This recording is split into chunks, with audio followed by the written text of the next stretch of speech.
Bonjour à tous et bienvenue pour cette nouvelle chronique de jurisprudence. Nous allons aujourd'hui évoquer un arrêt de la Cour d'appel de Dijon en date du 19 janvier 2017 relatif à la rupture du contrat d'agent commercial du fait du mandant en raison de la modification unilatérale du taux de commission de l'agent.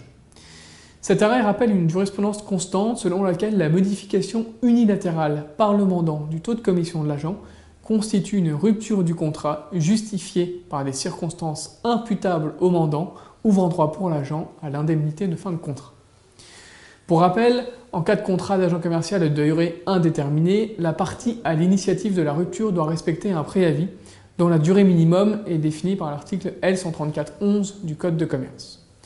Sauf faute grave de l'agent, en cas de non-respect du délai de préavis, le mandant doit indemniser son agent des pertes subies correspondant aux sommes qu'il aurait perçues si le préavis avait été respecté. Par ailleurs, et conformément aux articles L134-12 et L134-13 du Code de commerce, l'agent commercial a droit à une indemnité de fin de contrat lorsque la rupture du contrat est justifiée par des circonstances imputables au mandant. Dans cet arrêt, le mandant propose à l'agent commercial une modification unilatérale de son taux de rémunération.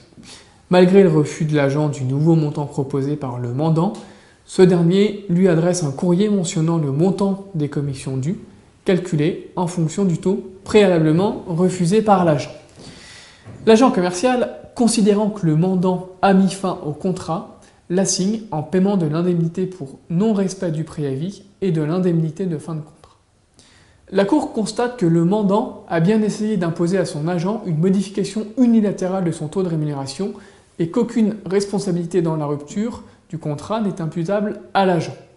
La Cour juge donc que c'est bien le mandant qui est responsable de la rupture du contrat, intervenue à compter de la date à laquelle l'agent a notifié son refus de la proposition du mandant.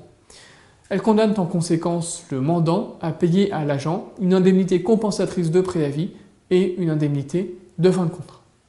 Je vous remercie et à bientôt pour une nouvelle chronique de jurisprudence.